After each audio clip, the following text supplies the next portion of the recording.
However distasteful I may personally find the measures to which you compel me, or however unfortunate their consequences for your parents. Honor's muscles quivered with hate, her fingers taloned in her lap, and she felt her lips draw back to spit her defiance in his face, but someone else's flat, cold voice spoke first. I suggest you reconsider that threat, Mr. Hauptmann, Alistair McKeon said. The sudden interruption was so utterly unexpected that Honor turned to him in amazement. Her executive officer's face was no longer mask-like. It was tight with anger, the gray eyes snapping, and Hauptmann regarded him as if he were an item of furniture whose presence the magnate had forgotten. I'm not accustomed to accepting the advice of uniformed flunkies, he sneered. Then I suggest you become accustomed, McKeon replied in that same hammered iron voice. Ever since your arrival in this briefing room, you have persistently attempted to construe Commander Harrington's actions as a personal attack upon yourself. In the process, you have insulted her, the Royal Navy, and the discharge of our duties to the Crown. You have, in fact, made it abundantly clear that neither the law nor your responsibilities under it are as important to you as your own precious reputation. Despite your calculated insolence, the captain has maintained an air of courtesy and respect. Yet when she refuses to ignore her duty as an officer of the Queen, or modify it to suit your demands, you have seen fit to threaten not just her personally, but the livelihood of her parents. Contempt blazed in the lieutenant commander's eyes. I therefore warn you, sir, that I will be prepared to so testify in any court of law. Court of law? Hauptmann reared back in surprise, and Honor felt almost as surprised, even through her fury. What was McKeon? Yes, sir, a court of law, where your persistent attempts to compel the Queen's Navy to abandon its responsibilities will, no doubt, be seen as proof of collusion in treason and murder. Absolute shock filled the briefing room with silence in the wake of McKeon's cold, hard voice. Hauptmann paled in disbelief, but then his face darkened once more. You're insane. You're out of your mind. There's no... Mr. Hauptmann, McKeon interrupted the sputtering magnate harshly. 47 hours ago, 61 Native Protection Agency police were killed or wounded in the pursuit of their duty. They were murdered by off-world individuals trading with the Medusan natives in 2 kilometers. Drugs. Turn left onto Monte de Montcalm. Those drugs was powered by way of an unauthorized shunt installed in the backup orbital power collector of Her Majesty's government's enclave on Medusa. That shunt, Mr. Hauptmann, which Navy personnel discovered and positively identified not 8 hours ago, was not installed after the collector was placed in Medusa orbit. It was installed when the collector was manufactured by the Hauptmann cartel. Hauptmann stared at him, too shocked to speak, and he continued in the same grating voice. Since that shunt constitutes unimpeachable physical evidence linking your cartel or individuals employed by it with the drug operation, and hence with the murder of those officers, your blatant efforts to divert official attention from your operations here can only be construed as an effort to conceal guilt, either yours or your employees. In either case, sir, that would constitute collusion, and thus make you personally an accomplice after the fact to murder at the very least. And I remind you that the use of Her Majesty's property in a capital crime, particularly one which results in the death of Crown officers, constitutes treason under the law of this kingdom. I respectfully submit. He didn't sound at all respectful, Honor thought in shock. That it is in your best interest and the interest of your cartel's future business reputation to cooperate fully with Commander Harrington's efforts to discover the true guilty parties, rather than place yourself in a position of grave suspicion by obstructing an official investigation of Her Majesty's officers in this system. You're insane, Hauptmann repeated, this time in a Now turn left onto Monte de Montcalm. Murder? You know Hauptmann's hasn't... that I haven't... Sir, I know only the facts I've just stated. Under the circumstances, and assuming you continue in your vendetta against the captain, your vendetta, sir, and not hers, I believe it would be my duty as an officer of the Queen to lay those facts before a court. Alistair McKeon met Klaus Hauptmann's disbelieving eyes with a cold gray glare, and the magnet blanched. Honor made herself sit very still, grinding her heel down on the rage that still roared within her. Not for a moment did she believe Hauptmann had been personally involved with the power tap or the drug lab.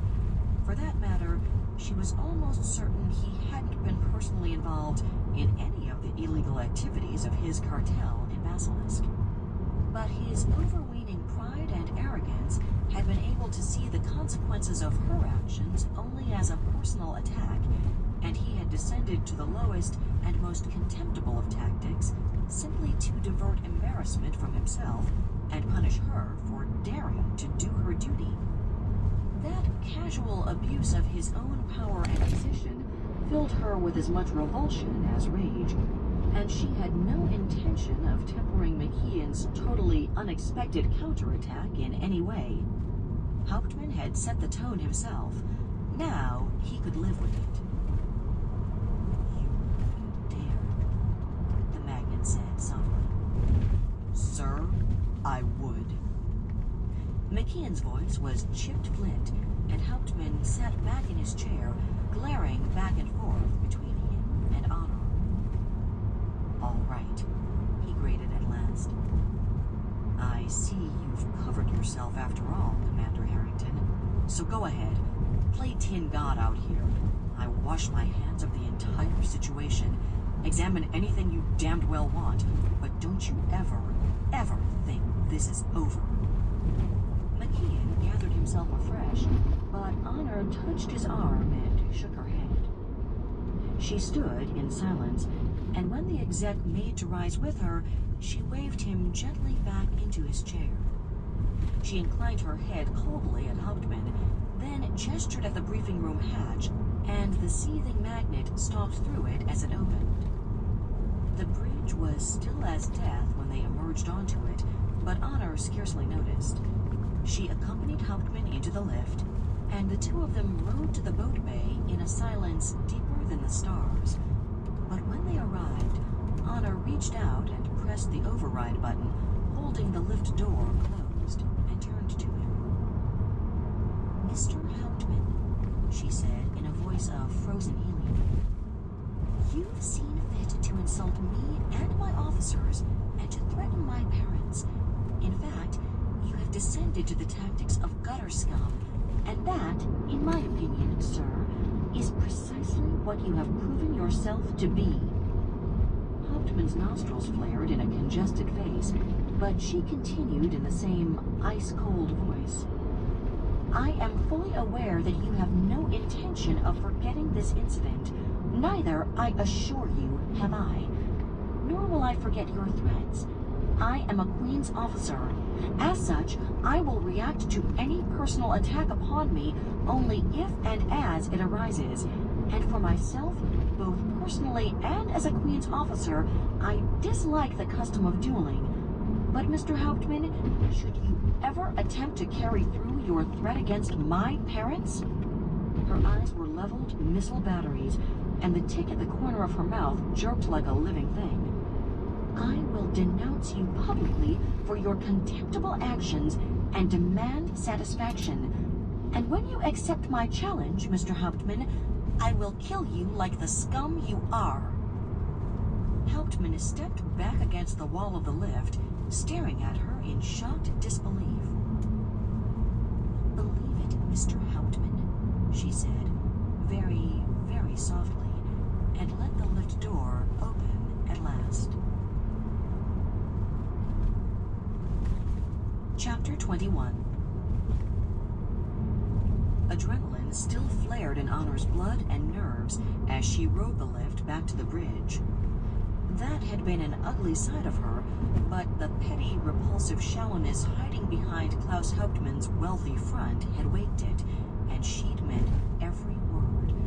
More than that, he knew she had, and they both knew that his reputation, his all-important, self-worshipping reputation, would never survive should he refuse her challenge if it came. She drew a deep breath as the lift stopped. The door opened, and she stepped out onto the bridge. Panowski looked up quickly, his face anxious, and she realized some of the vicious confrontation must have leaked past the briefing room hatch. Or perhaps it had simply been the tension between her and Hauptmann when they passed back through on their way to the boat bay. It didn't matter. The lieutenant knew. His worried face showed his reaction, and she saw matching expressions on the faces of most of her ratings. She paused for a moment, forcing herself to smile. Panowski's concern remained, but he relaxed visibly, and she made herself move slowly and calmly as she walked to the center of the bridge and looked around for McKean. There was no sign of him, but the briefing room door was closed. She crossed to it, and the executive officer looked up as the hatch slid aside. She didn't like stepping into that compartment just then. Too much cold hatred had washed its bulkheads, and she could feel the prickles of McKean's residual rage radiating out to mesh and resonate with hers, yet he managed a strained smile and started to rise. She waved him back and crossed to her own chair. She sank into it and turned it to face him. "You took a chance, Alistair," she said. It was the first time she'd ever used his given name, but he didn't even seem to notice. He wiggled his shoulders.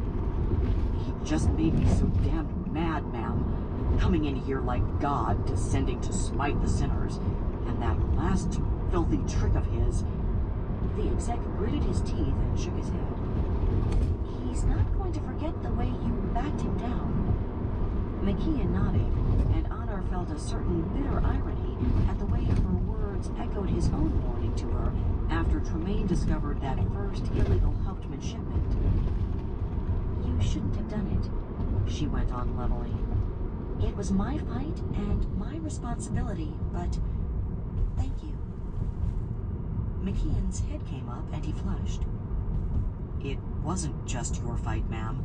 It was the Navy's. Hell, it was Fearless's, and that makes it mine, too." His flush deepened, and he looked back down at the fingers suddenly interlaced in his lap. "I haven't been much of an exec to you, have I, ma'am?" he asked quietly. Honor started a quick reply, then paused, gazing at the crown of his lowered head. This man had just put himself far, far out on a limb for her. He'd antagonized one of the most powerful men in the kingdom, and she shuddered to think where her confrontation with Hauptmann would have ended had she responded without his intervention.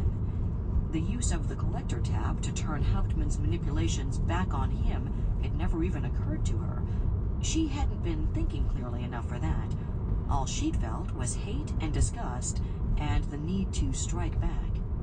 She knew herself, knew she'd hovered on the brink of physically attacking the man in her fury, and that would have ruined her, whatever the provocation. McKean had stopped her before she did that. He'd seen the opening and taken it, forced Hauptmann back onto the defensive, won her time to regain at least some control of herself. She owed him for that, owed him a deep, intensely personal debt she rather doubted she could ever repay. And because she did, she wanted to tell him not to worry, to brush over his shortcomings as her first officer. But she was a warship's captain. Personal feelings and gratitude, however deep or deserved, took second place to that. They must. and so she cleared her throat and spoke in a soft, impersonal tone. "No, Mr. McKeon," she said. "You haven't." She watched him flinch, saw his shoulders tighten, and wanted to reach out to him, but she didn't. She simply sat there, waiting. The silence stretched out, tight and painful, and McKeon's hands washed themselves in his lap. She could hear him breathing, listened to the throb of her own pulse, and still she waited. She could feel his need to say something more, and knew he needed time to say it in, and that at least she could give him, however long it took. "I know I haven't, ma'am," he said finally. "And I'm sorry." He twitched a shrug and looked up at her face. "It's not much, but it's all I can say. I've let you down, let the sheep down, and I'm sorry." "Why, Mr. McKeon?" she asked softly. He winced at the compassion in her voice, but he understood her question. For a moment, she thought he might thrust himself up out of the chair and flee, but he didn't. Because he swallowed and looked around the briefing room without really seeing it. "Because I let my personal feelings get in the way of my duty, ma'am." He made himself face her as he admitted it, and in that moment, their ages were reversed. The tall, powerful executive officer seemed suddenly young and vulnerable for all his years of experience, while he met her eyes almost desperately, as if begging her to understand. "You came aboard, and you looked so damn young," he went on, in a voice of wretched self-loathing. "I knew you deserved the command. God, I only had to check your record to know that. But I wanted it so badly myself. I didn't have the seniority for it."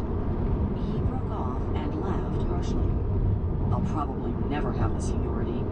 I'm a hack captain, a plotter, the kind who refuses to stick his neck out. God, how I wanted this ship, more than I'd ever admitted to myself.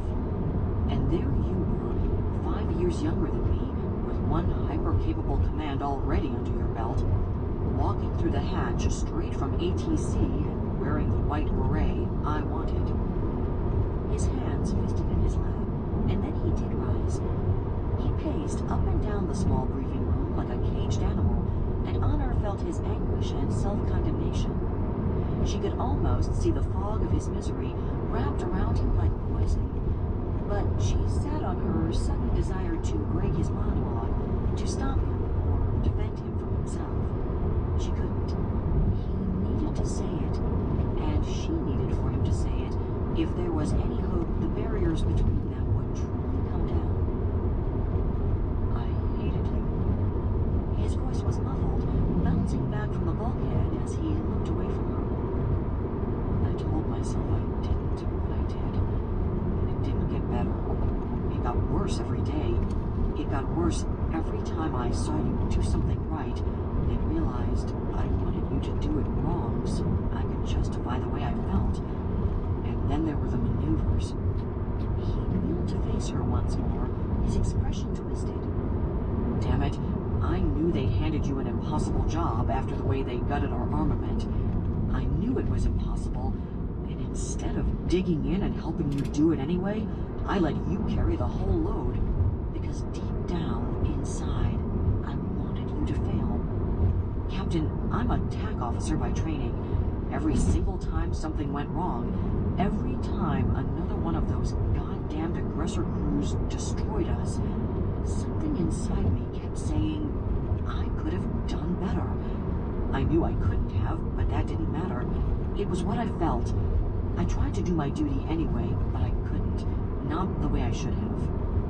He came closer to the table, leaning forward to brace himself on its top and bend towards her across it. "And then, this." He raised one hand to gesture at the bulkheads. "Basilisk Station." He returned his hand to the table beside its companion and stared down at them both. "I told myself it was your fault, that you were the one who'd gotten us sent here, and that was another lie. But every time I told myself one lie, I had to tell another to justify the ones that came before it. So it was your fault, not mine. And all that nonsense about doing our duty, about meeting our responsibilities, whether anyone else had ever bothered to meet theirs or not, that was crap, Captain. That was bright-eyed, runny-nosed, idealistic academy crap, not the real world. He looked up at her again. But it wasn't, was it, ma'am? He said softly. Not to you. I don't know why Young dumped this on you. It doesn't matter why he did. What matters is that you didn't cry and moan. You didn't slack off. You just dug in and... He shook his head and straightened. You kicked us in the ass, Captain. You kicked us over and over again until we got up off our self-pitying backsides and started acting like Queen's officers again. And I knew what you were doing and why you were doing it the whole time, and I hated it. Hated it, because every time you did something right, it was one more proof that you deserved the job I wanted. He dropped into a chair, facing her across the table, and raised one hand almost pleadingly. Captain, you were right, and I was wrong. What's happening in this system right now proves you were, and if you want me off your ship, I wouldn't blame you at all. He fell silent at last, plunged in despair, and Honor leaned forward in her chair. I don't want you off my ship, Commander, she said softly. His head jerked back up, and she waved a hand in the air between them. You're right. You did drop it all on me. I wanted you to meet me halfway. Needed you to, and you wouldn't. Everything in the galaxy was coming together and falling on me at the same time. And you just sat there, refusing to open up, and left everything up to me. Oh yes, Commander, there were days when I would gladly have sent you packing with an efficiency report that would have put you groundside forever if I hadn't been so short-handed. If I'd had enough experienced officers aboard to replace you with someone I could rely on. But she paused, letting silence linger behind the word, then gave a tiny nod. But, Mr. McKeon, I would have been wrong to do that. He blinked in astonishment, and she smiled faintly. Oh, there were times when I wanted to kick you, or strangle you, or bite your head off in front of the entire war room, but then I realized you were trying. I didn't know what the problem was, and you weren't doing things my way, but you were trying. I watched you work with Rafe on that probe reprogramming, and you handled him perfectly. I saw you taking time with Panowski, the way you were never too busy to handle anything that came up, as long as I wasn't involved. And I realized something, Mr. McKeon. Whatever else you may be, you're no hack, and you're not a plotter either. She leaned back, her eyes level. You screwed up. You did let me down, and the ship, and it could have been a disaster for all of us. But everyone screws up sometimes, Mr. McKeon. It's not the end of the world. McKeon stared at her for a long, still moment, then exhaled a racking breath and shook his head. I can't. He paused and cleared his throat. One of the things I was always afraid of was that if I told you, if you knew how I felt, you'd react exactly like this. He said huskily. You wouldn't chew my ass out, wouldn't spit in my face, and that, well, it scared me. It would have been the final proof that you really did deserve the job, and that I didn't. Do you understand what I mean now? Anna nodded, and he nodded back. Stupid, wasn't it?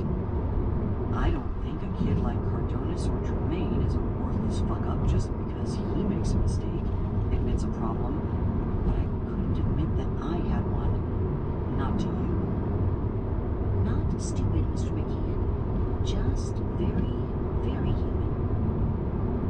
Maybe, McKeon whispered, and stared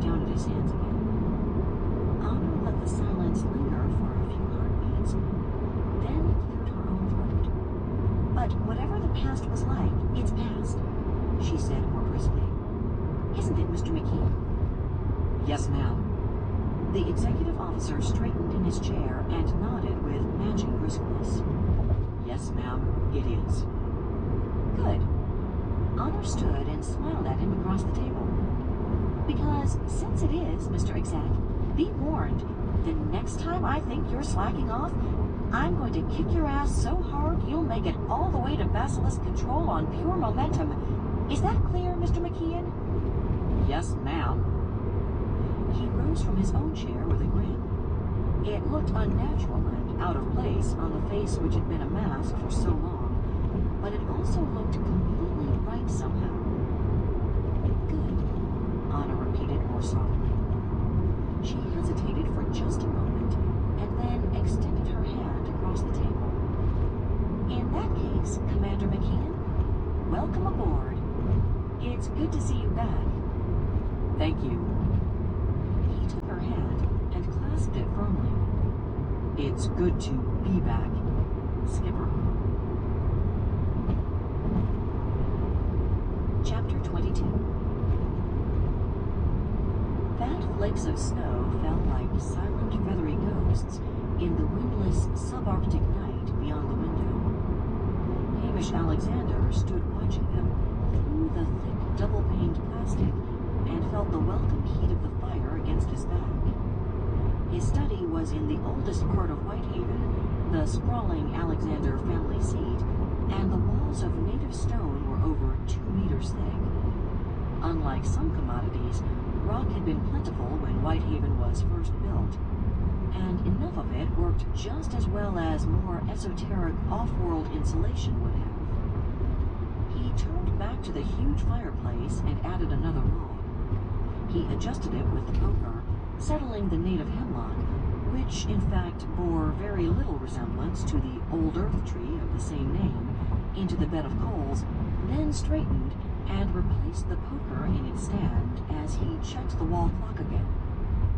It was 12 past Cobb, well into the 27-minute midnight hour, officially called compensate, that adjusted Manticore's 22.45-hour day to permit use of standard reckoning time units, and his eyebrow rose again. Even allowing for the time zone difference, it was unusual for his brother to screen him this late, and even more unusual for him to specify the exact time at which he would call. The comm terminal on his desk beeped as if to punctuate his thoughts, and he walked briskly over to answer it. He sat in the huge padded chair his great-grandfather had commissioned from the craftsmen of the Sandalwood system over a T-century before, and signaled acceptance of the call. The screen lit with his younger brother's face. "Hi, Hamish," the Honorable William McLeish Alexander said. "Hello, Willie." Alexander tipped the chair back and crossed his legs. "To what do I owe the pleasure?" "You're Commander Harrington," William replied, coming to the point even more quickly than usual. "My Commander Harrington?" Alexander arched both eyebrows, and William grinned from the screen. "Don't take that surprised tone with me, Hamish. You've gloated enough over what she's been up to."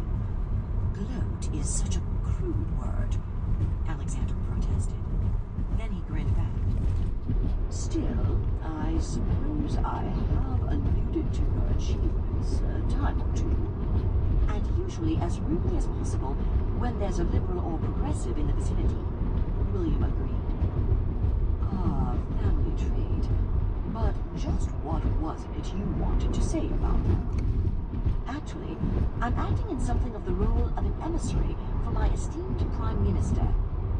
William's words remained light, but there was an undertone of seriousness in his voice. "Were you aware that Klaus Hauptmann went out in person to browbeat her into backing off?"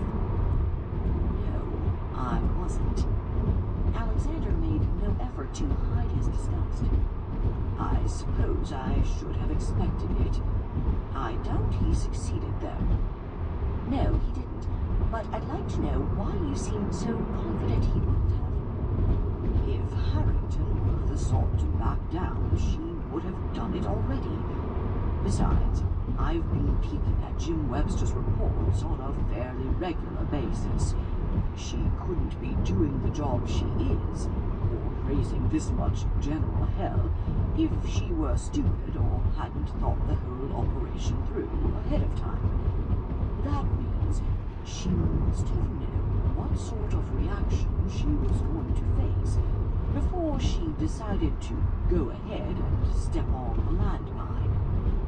Landmine's a pretty good word, William agreed with sudden, complete seriousness. And if she had backed down, it might have blown up more than just her career. Alexander said nothing, but his eyes asked the question, and his brother shrugged. Before he went out, Hauptmann hit every button he could reach back home in Landing. He didn't make much headway with the Duke, but he certainly bent Janacek's ear, and he called in his Margos with Countess Nukiev and Sheridan Wallace's new men, too. I think we've underestimated the contributions he's been making to certain parties' coffers, including the new men. But he definitely has his hooks even deeper into the Liberals than we thought. Nukiev can't give a centimeter, officially, without breaking with the government and losing her post as Minister for Medusan Affairs. She's not about to do that, but it's pretty obvious she and Wallace were primed to come down on the Navy's entire handling of Basilisk Station. If Harrington had crumbled at this point, they would have been able to claim the Navy, in her person, had bungled and made the kingdom a galactic laughingstock by first creating interstellar incidents with our neighbors, and then proving its irresolution by backing away from its duties under pressure. Alexander snorted contemptuously, and his brother gave a grim, wintry smile. Of course, it would all have been gobbledygook. They've never complained about the situation on Basilisk Station before, and jumping on Harrington for going back to the status quo ante at the same time they criticize her for changing the status quo in the first place would be as stupid as it would be illogical.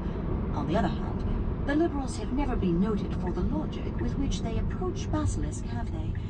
And if they talked fast enough and loud enough, they could probably engender enough confusion, especially among the uncommitted peers and MPs, who'd probably see any retreat on Harrington's part as a slap in the face to the kingdom's prestige, to at least get a motion to repeal the annexation onto the table. A lot of good that would do them, Alexander growled. Depends on how they did it, Hamish, William warned soberly, and on who they got to help them do it. For instance, it looks like High Ridge was ready to support at least their initial moves. High Ridge was throwing in with Nukiev and Wallace? That's a switch, Alexander observed. And not one that bodes well for the Conservative Association's continued support for the Duke, William agreed. In 2 kilometers, stay straight to take the QC-15 Sud ramp toward Harrington's Montreal. making that ass Young, and by implication Janacek himself, look worse every day. But the point is that all the opposition parties have been riding their rank and file pretty hard to prep them for some big move once Hauptmann bullied Harrington into backing.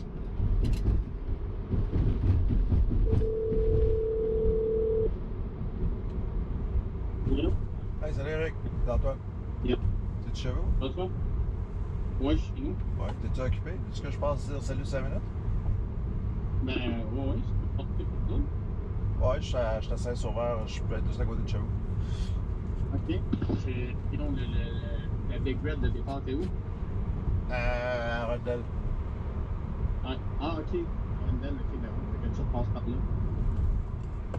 Ouais, ben en fait, Ben oui. ben, je Prends le vais café. juste arrêter chez vous 5 minutes, te dire salut là. C'est bon. Ben ouais, viens prendre le café, là. Je suis ici avec les chiens. Ma blonde est là pour le journée aussi, là. Ok, juste 5 minutes, je retourne à Montréal. Ok, je vais être là dans 10 minutes. Alright. Ciao. Ciao. And Wallace was going to play Hatchet Man. C'est qui déjà?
In 200 meters, turn left onto Rue Robert.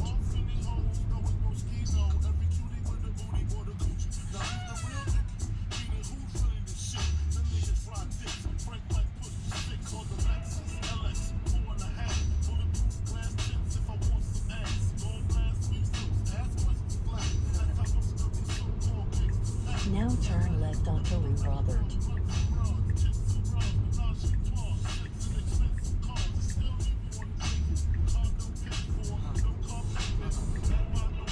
In 200 meters, turn right onto Chemin de Fresne.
Now turn right onto Chemin de Fresne.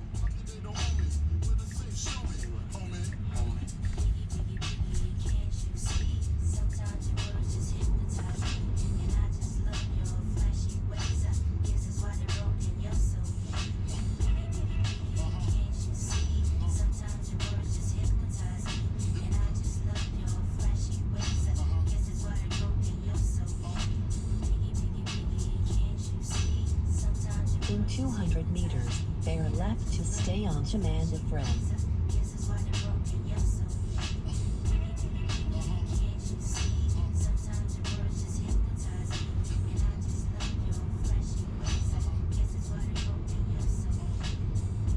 Now bear left to stay on Chemin de Fresne.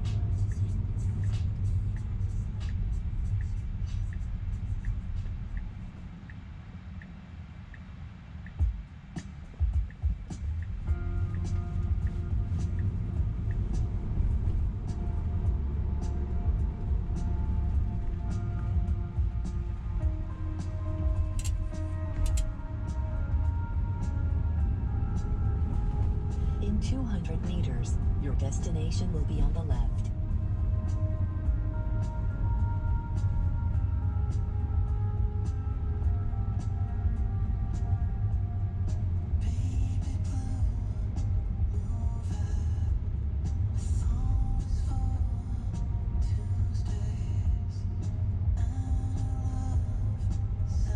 Now your destination is on the left.